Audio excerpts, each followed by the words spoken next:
India மற்றும் இங்கிலாந்து அணிகளுக்கு எதிராக தற்போது 5 டெஸ்ட் போட்டிகள் கொண்ட தொடர் இங்கிலாந்து நாட்டில் வைத்து நடைபெற்று வருகிறது. இந்த தொடரில் ஏற்கனவே 3 போட்டிகள் முடிவடைந்த நிலையில் 2 போட்டிகளில் இங்கிலாந்து அணியும் 1 போட்டியில் இந்திய அணியும் வெற்றி பெற்று 2-1 என்ற கணக்கில் இந்த தொடரில் முன்னிலையில் இருக்கிறது இங்கிலாந்து அணி. இந்த நிலையில் அடுத்து நடந்து வரும் இந்த 4வது டெஸ்ட் போட்டியில் இந்திய அணி கண்டிப்பாக வெற்றி பெற்றே ஆக வேண்டிய கட்டாயத்தில் இருக்கிறது. ஏனென்றால் இந்த போட்டியில் மட்டும் இந்திய அணி தோற்றுவிட்டால் அடுத்து நடக்கப் போகும் கடைசி போட்டியில் வெற்றி பெற்றால் கூட இந்திய அணி இந்த தொடரை 3-2 என்ற கணக்கில் இழந்துவிடும். ஆகவே இந்த 4வது டெஸ்டில் இந்திய அணி கண்டிப்பாக வெற்றி பெற்றாக வேண்டிய கட்டாயத்திலும் இருக்கிறது. அதே சமயம் இந்த போட்டியில் இந்திய அணியின் வெற்றிக்கு பல தடைக்கற்களும் இருக்கிறது. ஏனென்றால் இந்த போட்டியில் ஜாஸ்பிரிட் பும்ரா விளையாடவில்லை. அதேபோல இந்திய அணி அடுத்தடுத்து நிறைய வீரர்களுக்கு தொடர்ச்சியாக காயம் ஏற்பட்டதன் காரணமாக ஹர்ஷ்தீப் சிங், ஆகாஷ்தீப் சிங், நிதிஷ்குமார் ரெட்டி உள்ளிட்டவர்களுக்கு அடுத்தடுத்து காயம் ஏற்பட்டுள்ளதால் இவர்களும் இந்த போட்டியில் விளையாடவில்லை.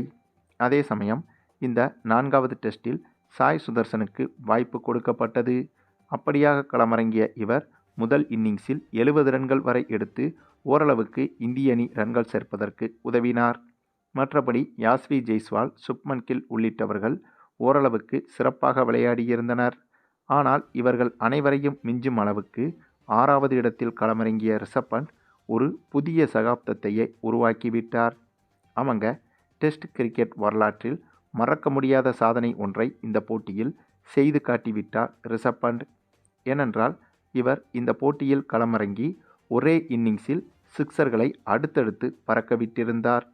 மொத்தமாக இந்த ஒரே இன்னிங்ஸில் 37 சிக்சர்களை இவர் அடித்திருக்கிறார்.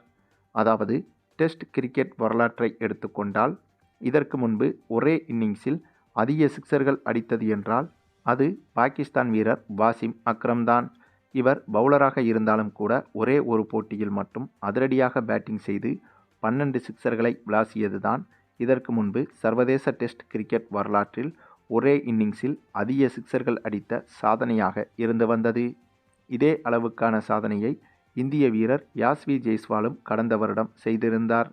இவரும் சரியாக 12 சிக்சர்களை அடித்து வாசிம் அக்ரமின் சாதனையை சமன் செய்திருந்தார். இதற்கு பிறகு டெஸ்ட் கிரிக்கெட் வரலாற்றில் இந்த 12 சிக்சர்கள் சாதனையை வேறு எந்த ஒரு வீரராலும் முறியடிக்க முடியாத சாதனையாகவே பார்க்கப்பட்டது. அப்படி இருக்கும்போது இந்த 4வது டெஸ்ட்டுக்கான வார்ம் அப் மேட்சில் நம்ம ரிஷப் பண்ட் வந்துட்டு இப்போது தனி ஆளாக 37 சிக்சர்களை விளாசி கிரிக்கெட் ரசிகர்களை மிரள வைத்து விட்டார். அதுவும் இந்த டெஸ்ட் தொடரில் இங்கிலாந்து அணி வீரர்கள் ஒட்டுமொத்தமாக அதிகமாக பயப்படுவது ரிஷப் பண்டிற்கு மட்டும்தான் என்று இங்கிலாந்து பயிற்சியாளரே சமீபத்தில் பேட்டியும் கொடுத்திருந்தார். இப்போது அதை உறுதிப்படுத்தும் விதமாக இந்த ஒரு சம்பவத்தை நிகழ்த்தியிருக்கிறார் ரிஷப் பண்ட். அது மட்டுமில்லாமல் 1970வது வருடங்களில் இங்கிலாந்து நாட்டில் நடைபெற்ற உள்ளூர் போட்டி ஒன்றில் பிளாக் வுட் என்ற இங்கிலாந்து பேட்ஸ்மேன் ஒருவர் அதிகபட்சமாக 36 சிக்சர்களை அடித்ததாகவும் கூறப்படுகிறது. அதாவது இது அதிகாரப்பூர்வமாக இல்லை என்றாலும் இப்படி ஒரு சம்பவம் நடந்திருக்கிறது என்று கிரிக்கெட் உலகில் கூறப்படுகிறது. அதுவும் டெஸ்ட் கிரிக்கெட் வரலாற்றில் என்னதான் இது ஒரு உள்ளூர் போட்டியாக இருந்தாலும் ஒரே இன்னிங்ஸில் 36 சிக்சர்களை அடித்த இந்த ஒரு சம்பவம்தான் கிரிக்கெட் உலகில் இதுவரை அதிசயமாகவும் ஆச்சரியமாகவும் பார்க்கப்பட்டது. அப்படி இருக்கும்போது அந்த ஒரு சம்பவத்தையே தூக்கி சாப்பிடும் அளவிற்கு நம்முடைய ரிஷப் பண்ட் இப்போது சரியாக 36 சிக்சர்களை தாண்டி 37 சிக்சர்களை அடித்து அந்த சாதனையை முறியடிப்பதற்காகவே விளையாடியது போல விளையாடிவிட்டார். அது மட்டுமின்றி ரிஷப் பண்டுடைய இந்த ஒரு இன்னிங்ஸ் என்பது, அதாவது இந்த போட்டியில் ரிஷப் பண்ட் மட்டுமே 248 ரன்கள் எடுத்திருந்தார். ஆகவே இவருடைய இந்த அதிரடியான இன்னிங்ஸ் என்பது நடக்க இருக்கும் இந்த 4வது டெஸ்டில் இந்திய அணிக்கு மிகப்பெரிய பாசிட்டிவாக பார்க்கப்படுகிறது. அதற்கு காரணம் ஏற்கனவே 3வது டெஸ்ட் போட்டியில் இந்திய அணி தோல்வியடைந்ததை தொடர்ந்து இந்திய அணி வீரர்களில் அடுத்தடுத்து காயம் காரணமாக நிறைய பேர் தொடரை விட்டு விலக இருப்பதை தொடர்ந்தும் இந்திய அணி வீரர்களுக்கு கடந்த சில நாட்களாக இப்படியாக கெட்ட விஷயங்கள் தான் நடந்து வருகிறது. இதனாலேயே இந்திய அணி வீரர்களின் மனநிலையும் நெகட்டிவாக இருப்பதற்கும் வாய்ப்புகள் அதிகம். இந்த நேரத்தில் ரிஷப் பண்டுடைய இந்த ஒரு அதிரடி இன்னிங்ஸ் என்பது ஒட்டுமொத்த இந்திய அணி வீரர்களுக்கும் மிகப்பெரிய பாசிட்டிவான மனநிலையை உருவாக்கியிருக்கும். அதுவும் இந்தளவுக்கு ரிஷப் பண்ட் அதிரடியாக அடித்தது என்பது இந்த 4வது டெஸ்ட் நடைபெறப்போகும் இதே மான்செஸ்டர் மைதானத்தில்தான். மேலும் இந்த மைதானத்தில் இதுவரை இந்திய அணி ஒரு போட்டியில் கூட வென்றதே கிடையாது என்றும் சொல்லப்படுகிறது. இதுவரை 9 போட்டிகளில் இந்த மைதானத்தில் விளையாடியிருக்கும் இந்திய அணி இதில் 5 போட்டிகளில் தோல்வியும் 4 போட்டிகளில் டிராவும் செய்துள்ளது. அப்படி இருக்கும்போது இந்த ஒரு விஷயமும் இந்திய அணி வீரர்களின் மனதிற்குள் ஓடிக்கொண்டிருக்கும்.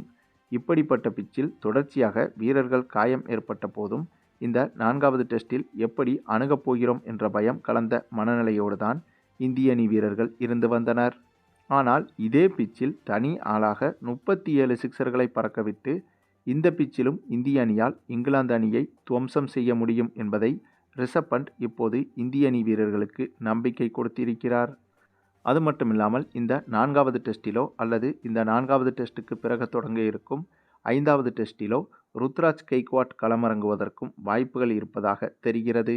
ஏனென்றால் நிதிஷ்குமார் ரெட்டிக்கு திடீரென காயம் ஏற்பட்டு தொடரை விட்டு விலக இருப்பதால் இவருக்கு பதிலாக ருத்ராஜ் கெய்க்வாட்டை இந்திய அணிக்குள் கொண்டு வருவதற்கு பேச்சுவார்த்தைகள் நடந்து வருவதாகவும் சொல்லப்படுகிறது. அதேபோல இந்த இங்கிலாந்து தொடரில் ஏற்கனவே பங்கு பெற வேண்டும் என்று இந்திய அணி தேர்வாளர்களுக்கு கோரிக்கை வைத்த அஞ்சிகா ரஹானேவையும் இந்த தொடரில் இந்திய அணி சேர்ப்பதற்கு வாய்ப்புகள் இருக்கிறது. அதாவது நிதிஷ்குமார் ரெட்டி விலகும் பட்சத்தில் இவருக்கு பதிலாக ருத்ராஜ் கெய்க்வாட் இந்திய அணியில் இடம்பெறுவார் அல்லது அஞ்சிகா ரஹானே இந்திய அணியில் இடம்பெறுவார் என்றும் பேசப்பட்டு வருகிறது.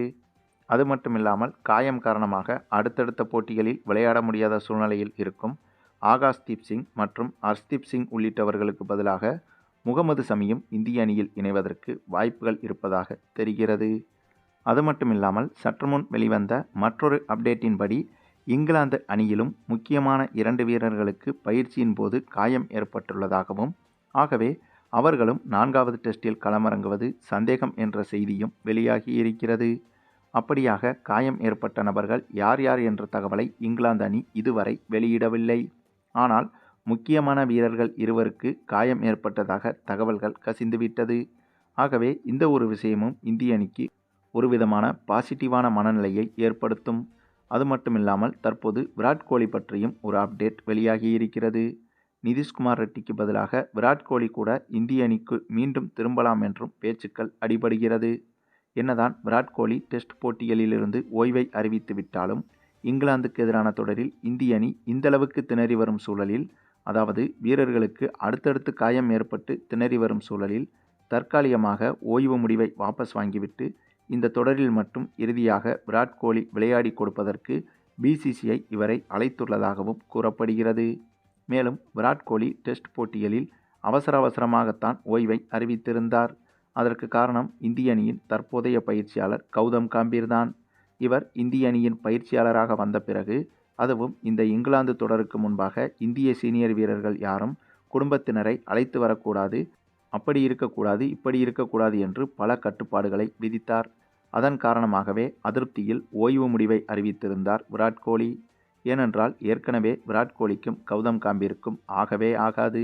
ஆகையால் விராட் கோலி ஓய்வு முடிவை அறிவித்தது என்பது நன்கு யோசித்து எடுத்த முடிவு இல்லை என்றும் கௌதம் காம்பீர் மேலிருக்கும் கோபத்தில் எடுத்த முடிவு என்றும் சொல்லப்பட்டது.